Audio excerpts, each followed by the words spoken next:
خیلی خوش اومدین به قسمت سوم از آموزش‌های پرایس اکشن پیشرفته. دوستان توی این قسمت می‌خوایم بپردازیم به روندها. روندها در پرایس اکشن مبحث خیلی مهمی هستن، پس حتما با دقت گوش بده و نکاتی که میگم رو حتما یه جا یادداشت کن. ببینید بچه‌ها، من اینجا چند تا حرف انگلیسی نوشتم، الان با هم پیش میریم، می‌خوایم ببینیم اینا چی هستن و کلا روند چجوری شکل میگیره. ببینید روند وقتی شکل میگیره که قیمت، برای مثال روند صعودی، قیمت سقف‌های بالاتری شکل بده. سقف، این یه سقف، این سقف بالاتر، بعدی هم حالا سقف بالاتر برای مثال، و کف‌های بالاتری هم شکل بگیره. این کف اول، این کف دوم که از کف اول بالاتره، برای مثال اگه قیمت اینطور پیش بره، این کف سوم که از کف دوم بالاتره، و دقیقاً برعکس همین میشه روند نزولی. ببین سقف پایینتر، کف پایینتر. پس این شد تعریف روند در پرایس اکشن. حالا بریم روی چارت عملی با هم بررسی بکنیم، ببینیم روندیابی اصلا به چه دردمون میخوره. بچه‌ها اینجا رو ببینید، اینجا یه کف بوده که اومده شکل گرفته و یه مقدار رفته بالا، یه سقفی ایجاد کرده برای ما، اومده پایین یه کف. پس ما تا اینجا یه دونه اینجوری داریم. اوکی، حالا میاد بالا یه سقف جدید تشکیل میده. پس ادامه روند اینطور هستش. میاد پایین یه کف تشکیل میده، این کف ما از کف قبلی بالاتره. حالا این حروف انگلیسی چی بودن؟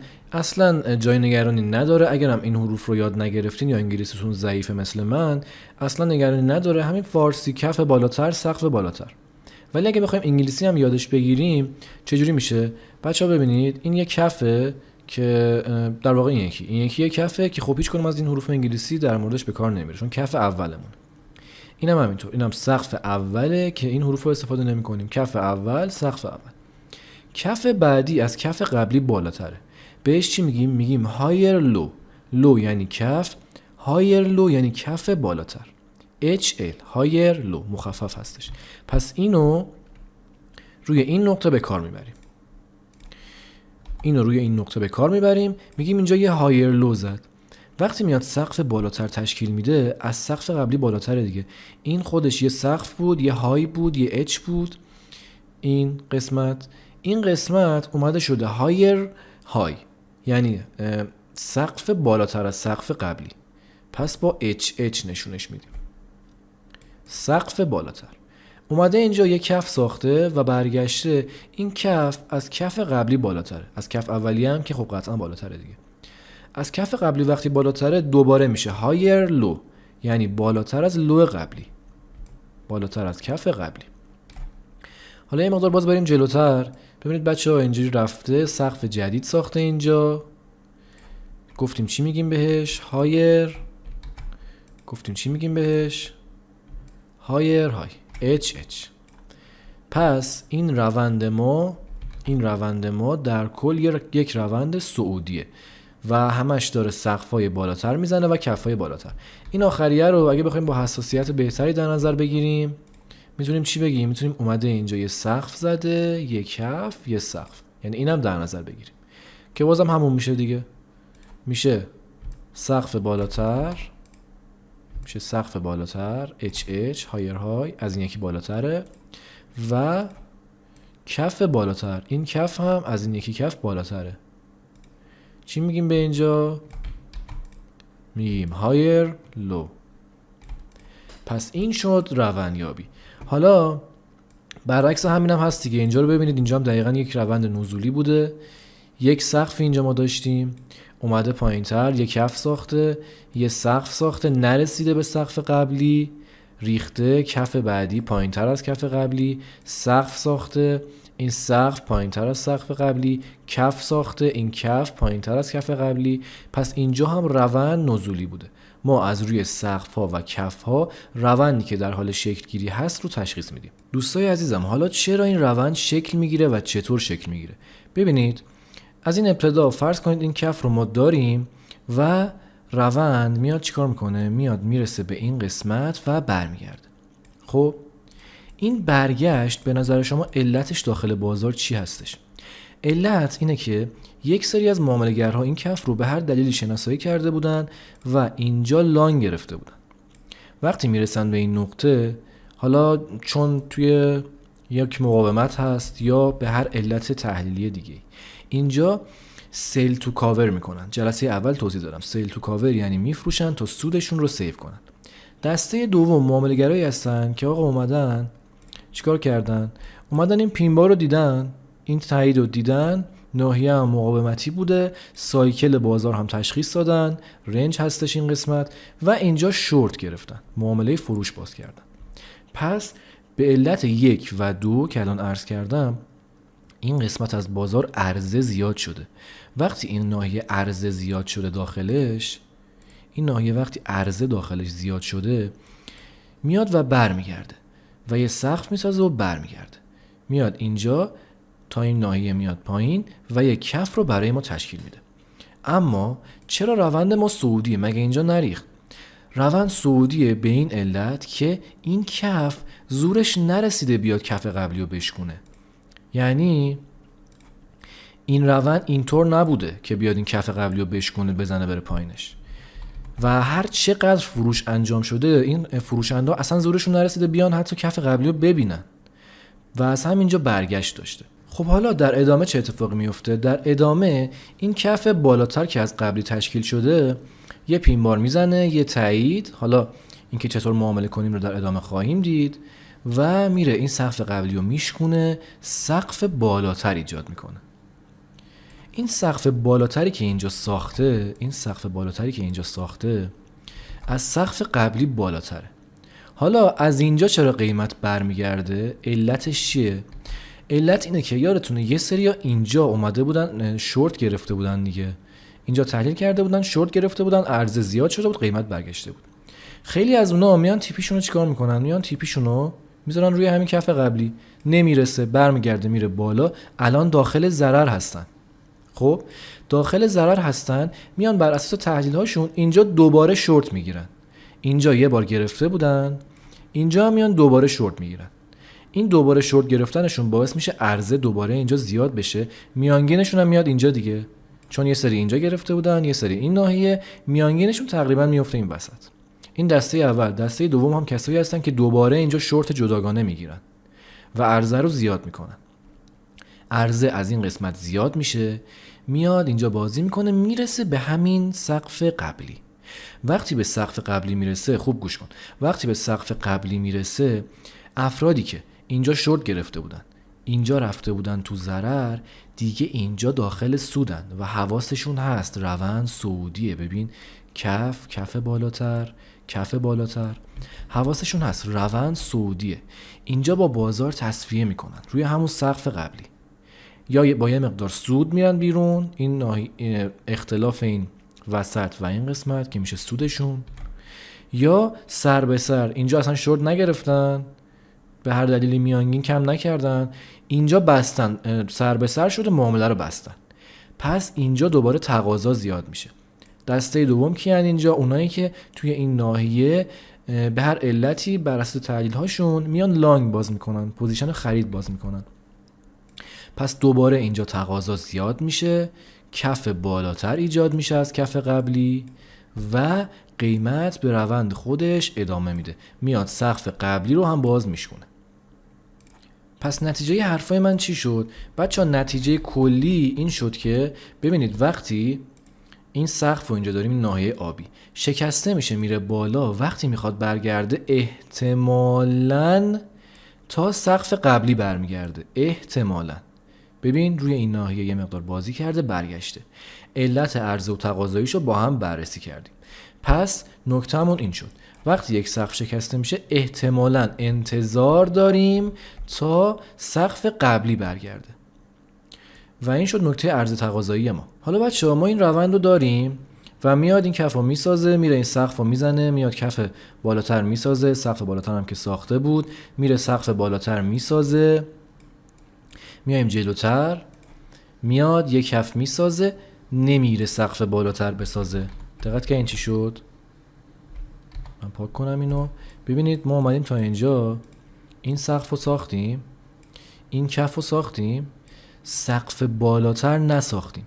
ما همینجا حواسمون رو جمع میکنیم بچه‌ها روند داره یواش یواش برمیگرده، نتونست بیاد سقف قبلی رو بزنه، اومد کف پایینتر زد و تا الان داشت همش کفا بالاتر میزد که کفا همش بالاتر بود که تا الان چرا کف پایینتر زدی؟ حالا اومد دوباره سعی کرد نتونست سقف قبلی رو بزنه، ببین کلوز نداد بالاش، اومد تو همون سطح و دوباره ریخت. رفتیم جلوتر، اومد دوباره زورش رو زد نتونست باز سقف رو بزنه. اینجا هم یه استاپ هانت داشتیم و برگشت. این سایکل رنج بازاره. این سایکل، حالا من سایکل دارم بهتون تدریس میکنم ولی فعلا گوشه ذهنتون داشته باشین. من چرا اینو کشیدم؟ البته درست کشیدم. تنظیماتش رو اینو من بردارم. ببینید این سایکل که اینجا مشخص کردم سایکل رنج بازاره. بازار بلا تکلیفه، سقف و کف مشخصی نمیزنه. اینجا ببینید سقف و کف ها در هم بر همه. خب این سایکل رنج بازاره. ما دیگه از اون روند صعودی قبلی خارج شدیم و سایکل رنج شدش. و ما کجا اینو فهمیدیم؟ ببینید پرایس اکشن چقدر قدرتمنده. ما این کفو که زدیم، این سقف که نتونست سقف قبلی رو رد کنه، ما همینجا حواسمون جمع شد. میتونستیم بیایم یه ناحیه مقاومتی اینجا بکشیم و کف تریدینگ رنج که قراره بکشیم کجا میشه؟ از اونجایی که برگشته اون نکتهاشو بهتون میگم. این تریدینگ رنج رو پیدا کنیم، سقف شورت بگیریم، کف لانگ بگیریم، سقف شورت بگیریم، کف نرسیده سقف شورت رو باز کنیم، این پین بار قوی رو که دیدیم و بیاد تی پی آی ما رو یکی بزنه، همین شورت آخری که باز کردیم یه روند نزولی تشکیل بده و غیره. اینا رو همه رو با هم قرار بعداً باز کار بکنیم. ولی حواستون باشه این نکاتی که دارم میگم، این روند پیدا کردن چقدر مهم بود بچه‌ها. حالا ما اینجا یه روند صعودی داشتیم دیگه. ترند لاین رو بهتون گفتم 2 تا نقطه رو به هم وصل میکنیم. ببینید این نقطه اول، این نقطه دوم، این 2 تا کف رو به هم ما وصل کردیم، یه ترند لاین شد و این روند صعودی بود. سقف و کفای بالاتر که رسید به این ناحیه دیگه سقف و کفای بالاتر نزد، رنج گونه شد و ما اینجا فهمیدیم که احتمالاً روند میخواد برگرده، پس ممکنه خط روند شکسته بشه. حواس من جمع شد، این بار خورد به خط روند لانگش نمی کنم. اینجا حواسم جمع شده، نتونسته بشکنه سقف قبلی رو، این روند ضعیف شده، لانگش نمی کنم. این خط روند شکسته میشه اینجا با این کندل پینبار بسیار زیبا. این کندل پینبار خیلی خوشگل، یک کندل تایید که لوزش زیر اون پینبار بوده. اینجا معامله رو میتونستی باز بکنی، البته من بودم باز نمی کردم چون حد ضرر خیلی دور میشه از نقطه ورود، ولی طبق نکات میتونستی باز بکنی. و چیکار میکنه؟ میاد کف جدید میسازه. ببین این کف اول من بود، کف دوم من بود، کف بعدی هم سطحمون بود، کفای بعدی یه مقدار بالاتر بود، میاد یه کف قدرتمند جدید میسازه. خب حالا من وقتی این بالا این شکست رو دیدم، تی پی هامو کجا میذارم؟ بچه‌ها دقت کنید خیلی مهمه. تی پی ها کجا میشه؟ ببین ما اینجا یه کف داشتیم، این بالا یه کف چند بار بهش برخورد کرده داشتیم، این پایین این اوایل یه کف داشتیم، من اینا رو همه رو قبل کشیدم دیگه روی همین ناحیه آبی. این اول هم یه کف داشتیم. تی پی های من یعنی تارگت های من میشن این کف ها به ترتیب. حالا که اینجا شکست من وارد پوزیشن شدم، تی پی اولمو میذارم روی همین کفی که چند بار اینجا توی ناحیه رنج تاچ شده، میاد به راحتی کف اول منو میزنه، سود اولمو میگیرم. کف دوم من کجا بود؟ این قسمت پایینتر بود. میاد با شادو، ببینید بچه چقدر دقیقه این پرایس اکشن، با شادو اینجا رو تاچ میکنه. من از قبلش حواسم بوده، نکته ها رو خوب خوندم، متوجه شدم که یک برخورد و 2 برخورد رو یک ترند لاین میتونم بکشم حتی از زیر، و حواسم جمعه که این برخورد سوم داره با این کف یکی میشه، پس قدرتش بیشتره، پس من اینجا شورتم و دیگه میبندم یواش یواش و سودم رو از بازار میگیرم. با شادو برمیگرده، با شادو برمیگرده، چقدر زیبا. و اینجا دوباره یه مدت رنج میشه، میتونستی سیو سود بکنی همین قسمت و نقطه ورودت رو، در واقع حد ضررت رو بیاری داخل نقطه ورودت. چی میشده؟ می اومده اینجا باز یه مقدار بازی میکرده، دوباره میشکسته. این بار ببین تا کجا رفته پایین. این بار من خطا رو دقیق بکشم برات. این یکی از کفای ما بود، این یکی دیگه از کفای من بود، این یکی دیگه از کفای من بود. ببینید اینور مشخص شد. اومد این بار که این ناحیه رو شکست، این بار که شکست، اومد خط اولو زد، خط دومو زد، خط سومو زد. ما همینجا هم از پوزیشن خارج می شدیم، چقدر سود می کردیم بچه؟ یه پوزیشن. اینجا من گفتم بر اساس تحلیل هامون شورت رو می گرفتیم. حد ضرر دور آقا. چیکار میکنی؟ میای میذاری پشت کندل تایید. حد سود رو چیکار میکنی؟ گفتم اولیش روی همین کفی که اینجا بوده، دومیش روی کف دوم، سومیش کف سوم، چهارمیش کف چهارم، که اومده بعد یه مدت اگر صبور بودی این رو تاچ کرده، حد ضرر من نخورده. بر اساس همین نکتهایی که دارم بهتون یاد میدم یه دونه پوزیشن باز کردم. میبینی؟ و آر به آر 7.8 این آر به آر افسانه‌ایه. من اصلا نمیخوام که به این برسید. خودم هم خیلی وقت یک بار میتونم همچین پوزیشنی بگیرم. ولی معنی این 7.8 چیه آر به آر؟ یعنی یه دونه از این پوزیشن ها اگر بگیری تو 7 بار ضرر کنی، تازه سودی که تو این پوزیشن گرفته بودی یر به یر میشه. پس پرایس اکشن رو حتما جدی بگیر. اومده این نقطه رو تاچ کرده، یه مقدار بازی کرده، برگشته. ببین چه روندی رو شروع کرده. ببین ما کجا خارج شدیم. این نکته رو حتما بنویس. تی پی گذاری، من کلا یه بار پاک کنم، خیلی شلوغ شد. تی پی گذاری این ترند لاین ما بود دیگه. حالا این من بد تونستم بکشم متاسفانه. این ترند لاین ما بود که از اونجا کشیده بودیم. تیپی گذاری ما چی میشه پس؟ نکته حتما بنویس. این برخوردی که با ترند لاین داشتیم، هر کدوم کف های ما بودن دیگه. گفتم کف بالاتر میزنه. تیپی های ما میشه برخوردهای ما با ترند لاین. اوکی؟ پس این شد نکته خیلی طلایی ما که اومد تا اینجا زد و از اونجا هم برگشت. البته من اینجا بد کشیدم، ولی خودتون برید حتما روی چارت بکشید، تست کنید. خودتون میبینید تا کجا میریزه، چجوری واکنش نشون میده. برید روی چارت حتما تمرین کنید. حتما. یه نکته دیگه هم بگم زود اینجا دیگه رد بشیم. بچه‌ها ببینید یه ترند لاین اینجا داریم ما و اینجا سقف پایینتر. اینجا ما یه کف داریم، کف پایینتر، کف بالاتر. حواسمون جمع میشه، میاد این ترند لاین ما رو میشکونه. خب خوب دقت کن. نکته اینجاست وقتی برمیگرده پول بک بزنه، انتظار دارم کف ما بالاتر از کف آخر ثبت بشه، چون شکسته شده سقف آخر من. اومده سقف بالاتر زده، ریتمو به هم ریخته کلن. بنابراین انتظار دارم وقتی از این سقف بالاتر من برمیگرده کف بالاتری بزنه. ببین کف بالاتر بوده و کف بعدی هم همینطور. کف بعدی هم بالاتر از همین کف قبلیه ثبت شده. سقف بعدی هم بالاتر از سقف قبلی. حتما این نکته رو یادداشت کن. قبل از اینکه بریم وارد مبحث بعدی یعنی قدرت روندها و تشخیصشون بشیم، برای بچه‌هایی که یه مقدار توی تشخیص روندها ضعیف هستن، بچه‌ها سرچ بکنید اندیکاتور زیگزاگ. همون یه زیگ بزنید اولیه میاد. یه کلیک روش بکنید، به این شکل میفته روی چارت. ولی اگه یادت باشه من داشتم روند اینجا رو بررسی می‌کردم دیگه. ببین چقدر چارت ما رو چیز کرد، رفت از دور بررسی کرد. چیکار کنیم؟ از تنظیماتش میایم 5 تا 2 میاری پایین. ببین تا 2 آوردم باز بهتر شد، حساسیتش کمتر شد، در واقع حساسیتش بیشتر شد، کل اینو یه روند گرفت. اینو میذارم روی 1. ببین چه اتفاقی افتاد. روندها رو میتونه برای ما تشخیص بده.